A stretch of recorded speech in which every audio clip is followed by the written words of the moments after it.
vanhoja eturyhmäpoliittisia rakenteita, joita on päässyt syntymään, josta tunnetuin lienee kolmikantamalli. Se ongelma kolmikannassa on paljastunut tämän laman aikana, ja ehkä meidän pitää yrittää löytää tämmöisiä positiivisia uusia neuvottelukeinoja, jotka ei ulkoista demokraattista valtaa epädemokraattisille päätöksentekoelimille. Mutta Suomessa on hirveästi paljon potentiaalia. Meidän pitää vaan valjastaa se ja tehdä asioita järkevästi. Moi kaikki, moi hyvät ystävät. Mun nimi on Ozan Yanar. Mä oon myös eduskuntavaaliehdokkaana, kuten kaikki me muutkin.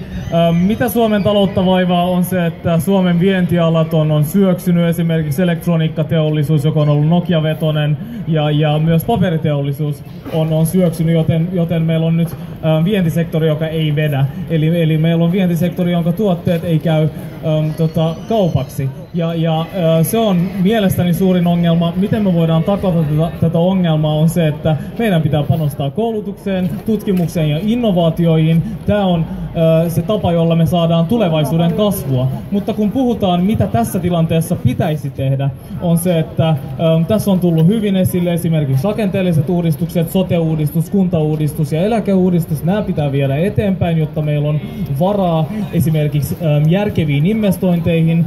Järkevät investoinnit, mitä ne voisi olla, esimerkiksi Pisara-rata ja Länsimetro, nämä on sellaisia investointeja, jotka tuo lyhyellä aikavälillä töitä Suomeen ja pitkällä aikavälillä parantaa Suomen taloudellista toimeliaisuutta parantamalla työssäkäyntiä, parantamalla liiketoimintaedellytyksiä.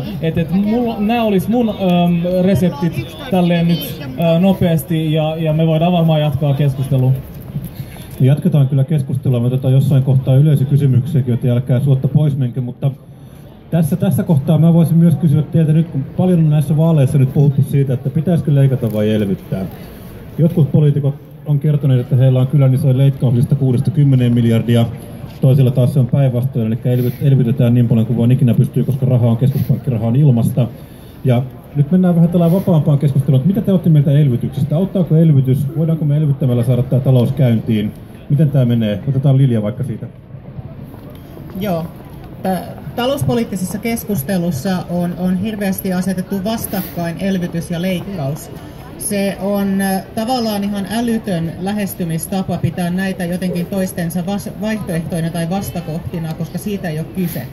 Elvyttämisessä on kyse siitä, että kun meillä on talous, joka on hidastunut lamassa, ihmiset ei uskalla sijoittaa, kaupat ei uskalla pitää varastoa ja näin poispäin, niin se lamaannuttaa meidän talouden, se hidastaa sen rattaita. Ja tämä on ongelma, jos me halutaan taantuman jälkeen taas päästä käyntiin. Se mitä elvytyksellä tehdään on se, että kun katsotaan, että on tulossa sitä uutta kysyntää, on tulossa vientipotentiaalia, niin silloin voidaan keinotekoisesti ikään kuin syytää järjestelmään rahaa, tehdä investointeja, madaltaa lainakorkoja ja näin poispäin, jotta kiihdytetään se talouden moottori, luodaan taas uskoa siihen talouteen, jotta sitten kun se kysyntä iskee, se on valmis siihen. Siitä on elvytyksessä kyse.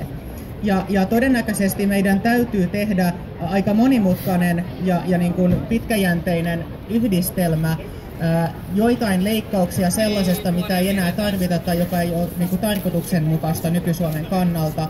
Meidän täytyy järkeistää. Se tarkoittaa sitä, että me käytetään rahaa järkevämmin. Me mietitään sitten, miten me saadaan samalla rahalla mahdollisimman paljon irti. Tätä ei vielä Suomessa hirveästi tehdä. Ja sen jälkeen, kun meillä on talouskoneisto Suomessa lainsäädännöllisesti ja muuten, joka oikeasti toimii ja pystyy vastaamaan globaaliin markkinatalouteen, sen jälkeen me voidaan elvyttää ja laittaa kone pyörimään. Ilman näitä kahta edeltävää ei elvytystä ole mitään järkeä tehdä, koska ei ole mitään pitää väkisin starttimoottorilla käynnissä, jos ei ole mitään polttoainetta. Selvä, otetaan sitten Osan ja selkeä Marjasta Antero. Joo, mä oon elvytyksen kannattaja ja se perustuu yksinkertaisesti siihen, että me saadaan todella halvalla lainaa tällä hetkellä. Suomen valtion reaalikorko on negatiivinen, joka tarkoittaa sitä, että meille maksetaan siitä, että pidetään sijoittajien rahat. Ja kun tilanne on tämä ja kun me ollaan taantumassa, niin mä näen aika järkevänä vaihtoehtona, että me laitetaan talouden toimeliaisuus tavallaan eteenpäin ja vauhditetaan taloutta.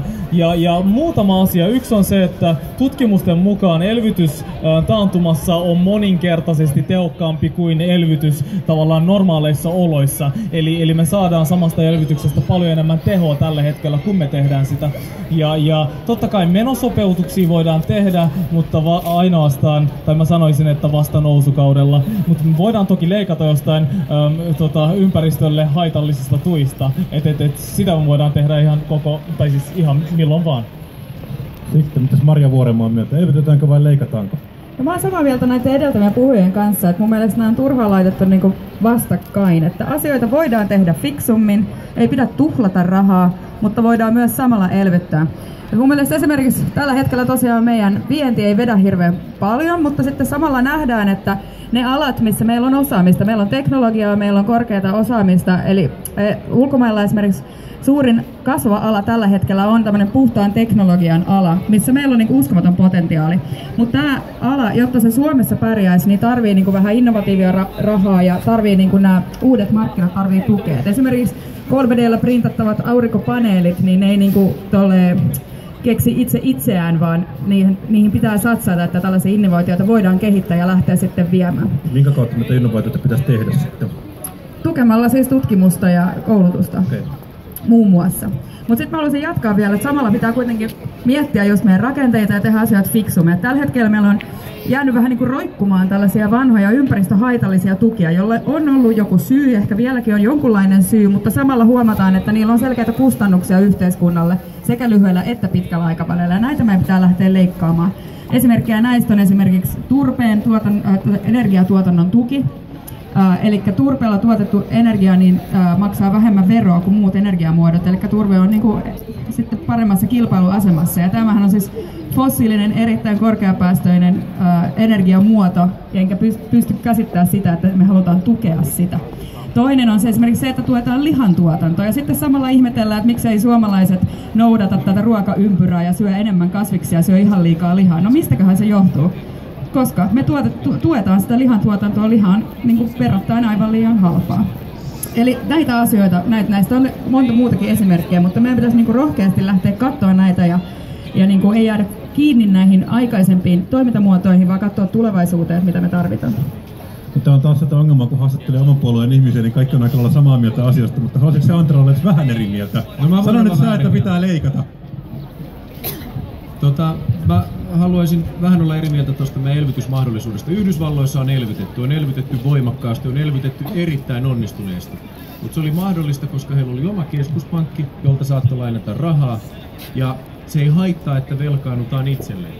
Sitä velkaa ei koskaan tarvitse maksaa takas, ja jos sen pitää maksaa takas, sen maksaa itselleen takas, jolloin se ei haittaa.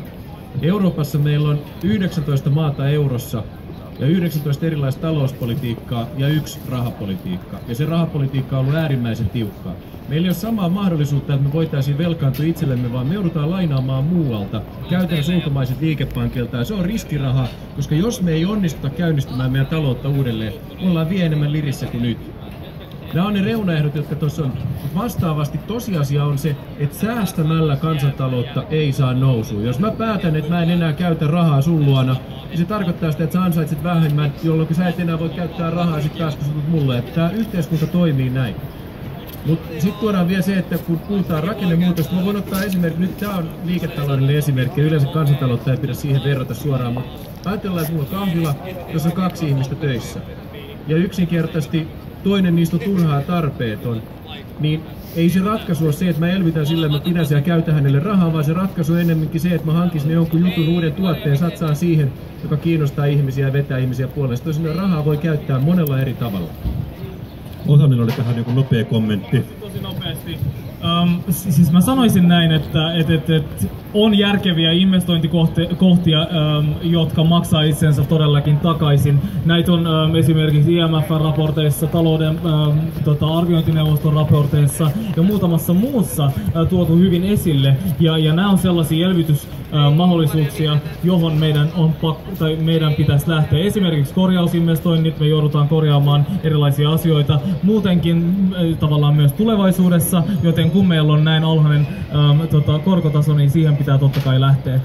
Ja mulla oli vielä yksi pointti, mutta Mä nyt taisin ehkä... Selvä homma, mennään eteenpäin. Tässä tuli jo tämmönen vähän pieni asia sitten seuraavaankin kysymykseen. Eli Antero tuossa sanoi, että keskuspankin rahapolitiikka on ongelmallista ja tämähän on tietysti aivan totta, mutta mikä se ratkaisu sitten on? Pitäisikö meidän muuttaa euron täysin näitä perusteita jollain tavalla? Pitäisikö meidän erota eurosta vai miten me tämä homma sitten hoidetaan?